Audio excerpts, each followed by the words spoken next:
Many of you guys have been wondering what I think to Call of Duty Advanced Warfare and whether I'll be producing weapon guide videos for it. The truth is I haven't actually bought the game this year, so today's video is going to be a little insight into my thoughts and plans for my channel this season. But first off, a big thanks to my friend Jordan Brooks for supplying this Advanced Warfare free-for-all gameplay. Jordan's my #1 subscriber who's been around on my channel since the early days. He's followed all my content and generously adds a like to pretty much every video that I upload, so I really appreciate his support. Jordan's channel is heavily focused on Advanced Warfare, so if you want me to watch some great COD content, be sure to follow the link to his profile down in the description.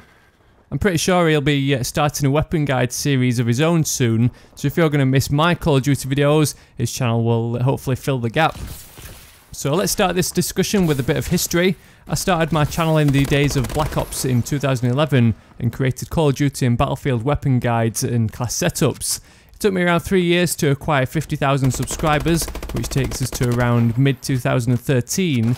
And during this time I was spending around 4 to 5 hours per video, combining gameplay clips with cool visual designs and even movie clips at one point. Yet my views were the lowest my channel had seen since 2011, back when my channel had first started. Then Grand Theft Auto 5 came out and I experimented with some car build videos, which took about an hour to produce, a quarter of the time that my typical content would take, yet I suddenly began to see up to 10 times the views.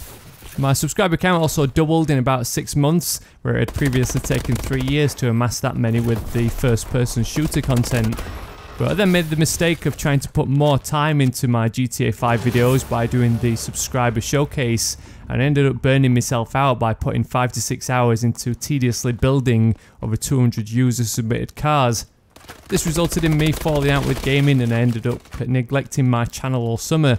But during this time I discovered that all those hours that I'd been putting into creating gaming videos I could now use to enjoy the sunshine, ride my motorcycle, do home improvements, watch the whole 4 seasons of Game of Thrones, take up archery and even make a baby. I didn't want to abandon my channel after putting so much work into it though, but I also realised that I was spending every spare moment I had creating video content for no real reward. So a couple of months ago I posted out a poll that many of you guys actually submitted your opinions on, which saw car content as the main thing you guys are interested in seeing more of from me. So I decided to splash out on my gaming wheel setup just in time for when Forza Horizon 2 came out, which brings us up to date with my current content, which is a mix of car builds and live driving gameplay. However, out came the new Call of Duty and I needed to decide whether to pick it up, and I ended up deciding against it for a few reasons. The first reason is time. It takes a lot of work to produce content for shooters. I need to actually play lots to rank up and get good at the game so I actually know what I'm talking about, and I need to play lots to collect decent gameplay clips for each video. Trouble is I'm having to be extra strict with the time I'm putting into gaming because I have my main line of work with my design websites to keep up with, especially with the pending arrival of our baby girl in late November. Most guys have the convenience of 2 weeks paid leave from work when their baby is born, but being self-employed means I'm not so lucky, and if I don't keep up with the content on my design sites, I risk losing out on all my main income. The second reason is stress. We all know how rage-inducing first-person shooters can be, and while I'm a pretty laid-back guy, I know that my wife notices when I've been playing Call of Duty or Battlefield based on my general mood. It's that kind of stress I didn't want around during this pregnancy, and definitely not when there's a screaming baby around. But playing car games is a nice contrast. It's the kind of games I can just jump on and collect footage for easily without having to spend hours dealing with campers and lag. And it's fun and stress-free, except for when those pesky trees jump out in front of me in Forza Horizon 2.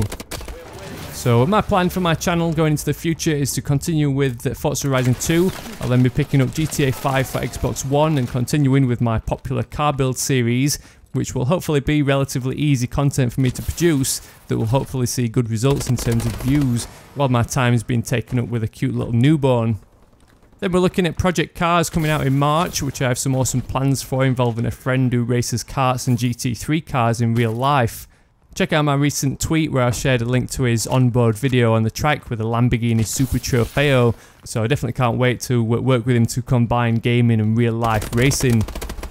Around that time in March we'll also be seeing the launch of Battlefield Hardline. However, I've yet to decide what to do about that game. I guess it all depends on how many games I can juggle on my channel at once, so I guess we'll just have to wait and see. But if you're a Call of Duty or a Battlefield fan, I appreciate that you might be a bit disappointed in my switch to driving games, but I hope you appreciate the factors of time, views, money and stress that have all determined my decision. So while I'm not going to be playing Call of Duty Advanced Warfare myself, I'm definitely keeping up with the videos on it, so I'd love to know down in the comments what your thoughts are in this game. I've heard mixed reviews on it so far. There's good reports on the actual game design, however I've heard that there's quite a bit of lag, the campers are still camping it up. I've heard that the weapons need balancing and there's not much in the way of interesting kill streaks, so it sounds like a pretty successful modern day Call of Duty title. But I hope you enjoy all my car related content going into the future. As always, thanks for watching, and I'll catch you all later.